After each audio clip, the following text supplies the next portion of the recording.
I'll be looking into this as to why you saying that you do not have to explain what section of the law you're arresting me under. No. Yes, oh yes you do. You need to. What section are you detaining me under?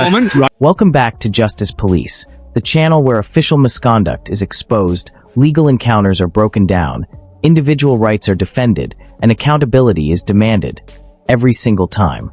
Today's story is made possible with credit to Auditor Matt. Make sure you check the link in the description and support his channel, because independent creators like him play a huge role in keeping transparency alive.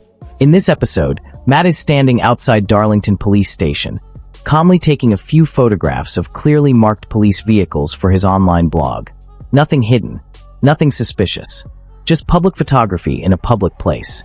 But within moments, officers arrive, not curious, not professional, but already confrontational. What should have been a routine interaction quickly spirals into one of the clearest examples of overreach we've seen in a long time.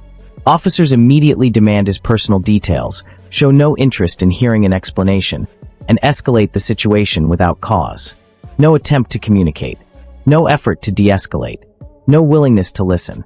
All of this, over 5 photos of marked police cars.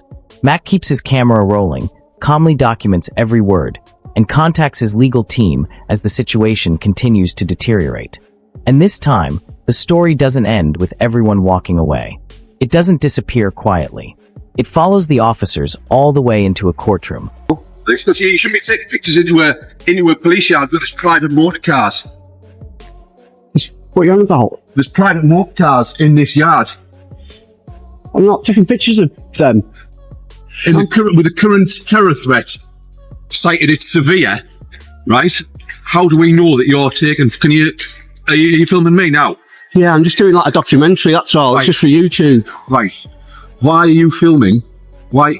Can I ask you just lower your camera, please? Now, I just have concerns why you take photographs into a police yard. It's just, like I said, just for footage of the marked vehicles and that. It's just for a documentary for YouTube. Okay. That's all it is. Right. I guess it's out of the question if I can come in and get a couple. No, you can't come into the yard. Where are you from, sir? Cumbria.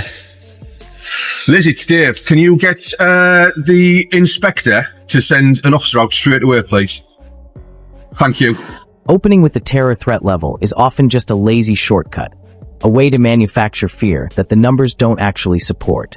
This severe classification covers millions of people and countless locations nationwide. It is not a live indicator tied to one person with a camera.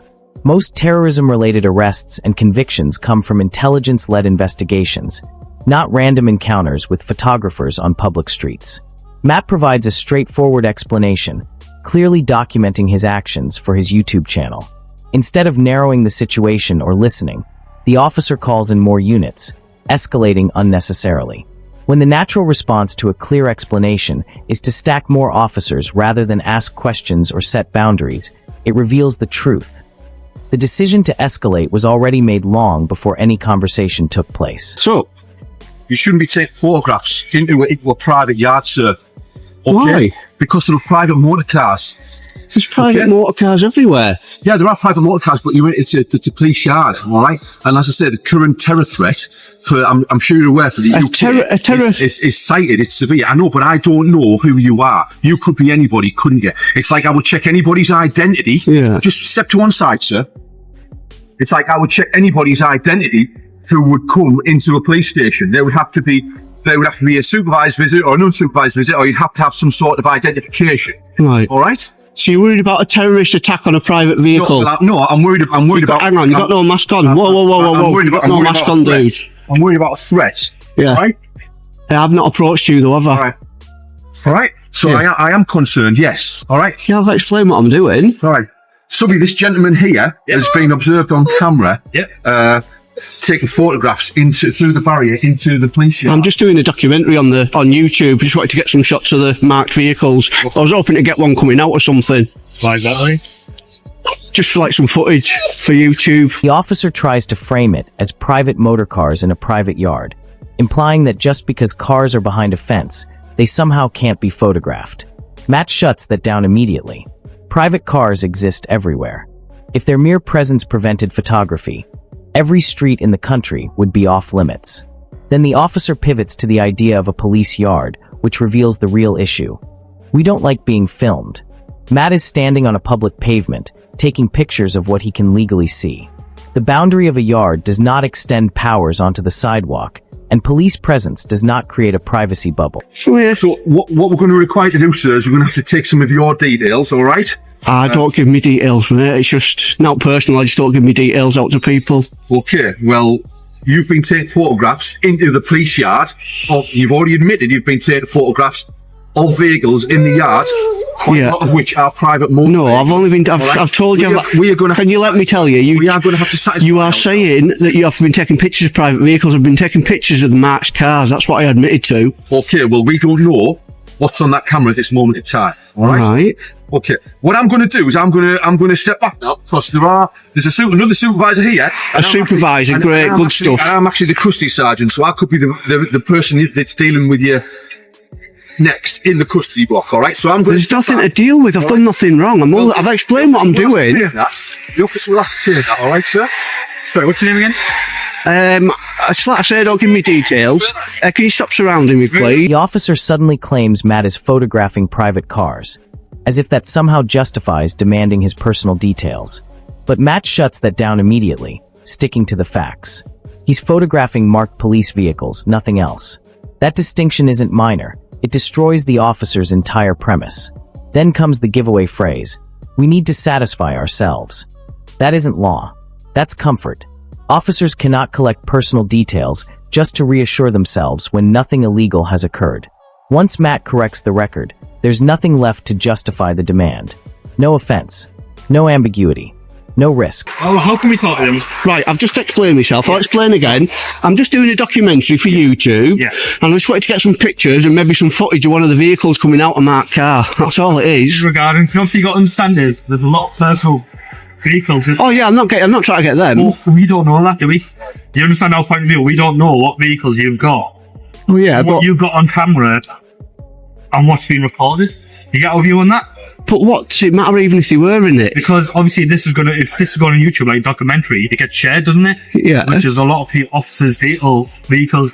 Details? It's not details, it's vehicles. You can't get any details from them. Yeah, you can. No, you can't. If you're taking photos, Only the DVLA can. if you're taking photos and videos from the backyard, marked vehicles can no longer near this day that you can't really see.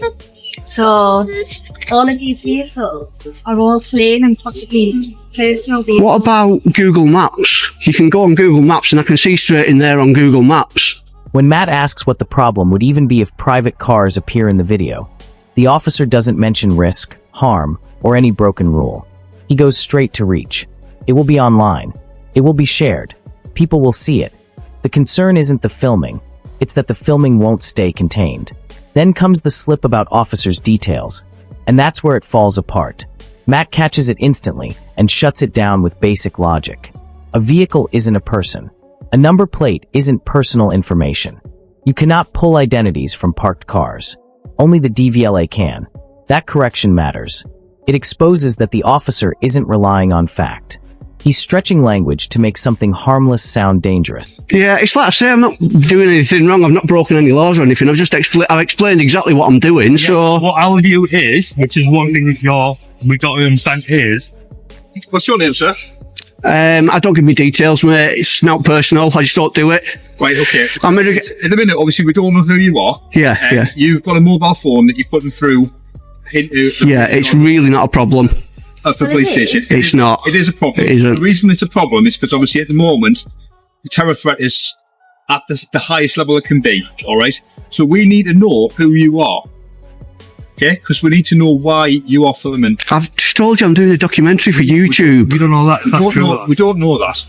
We need to ascertain who you are, okay? You can't ascertain who. I've just told you I don't give me details. Right, that's fine. I've got every right to not give me details. I do. You have. No, yes, right. What So you need to understand is that it's also, you can be arrested so that we can... arrested So we can under what ascertain- law? So we can ascertain... Okay. Details are- Under what law? Okay? Under what law can I be arrested? Can you state the section and can you read that out, please? You need to. You do need to. don't need to. It's in your code of... Turning up and demanding details without explaining why isn't just bad judgment. It directly contradicts their own code, which requires officers to clearly state the legal basis for what they're doing, especially when threatening arrest. Saying, We can arrest you to find out who you are, without naming a power isn't a slip of the tongue. It's the opposite of transparency. Matt pins them down on the section and wording, exposing the breach instantly. The code doesn't allow vague threats or trust me policing.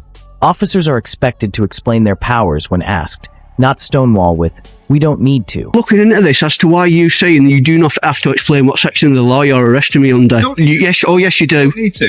Yes you do. Don't need to at all. Right, well, I don't know where you read the law from. Was it like a children's book or something? I mean, well, You seriously, what are you arresting me on?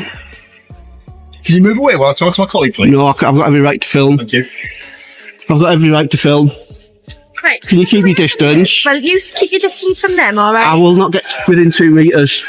Just keep your distance because I'm never. Don't touch me because that's assault. I will have you for assault if you touch me. I'm not touching you. Right, well keep your distance. Right. Am I being detained? Am I being detained? At the moment, I'm being detained. Under what section of the law am I being detained? right, you just said that. No, you have to tell me what section you're detaining me under. Right. What section are you I don't detaining me know at the under? moment. Right, Only let me get- put this in your pocket. Yeah, no. So all that then was over 5 photographs, getting searched and detained, taken imprisoned for 12 hours while they investigated me for suspected terrorism and doing reconnaissance to... Matt replies to a viewer, confirming it's going to court. What he doesn't confirm anywhere after is the result. Just a clear indication that he pushed it into the legal system. Given what's on camera, the most likely court outcome leans Matt's way. The state would have to justify why lawful photography turned into terrorism suspicion, why his camera was grabbed, and why he was detained and held for 12 hours on reconnaissance grounds. Yet, nothing criminal materialized. Courts focus on what officers could point to at the time they escalated, not how serious they made it sound afterwards. If officers couldn't clearly articulate grounds on the street, and the investigation produced nothing, that usually translates into the police position looking irrational and disproportionate under oath. What began as someone standing on a public pavement with a camera ended with the most extreme allegations available, and still came to nothing. When escalation replaces reasoning, the camera doesn't become the problem. It becomes the record. And once that record reaches a courtroom, assumptions don't survive very long at all. That's it for today's video. If you enjoyed this episode, like, comment, and subscribe. It really helps me continue independent coverage. Also, don't forget to check out Matt. His channel is linked in the description. Show him some love. Thanks for watching. This was Justice Police, and I'll see you in the next one.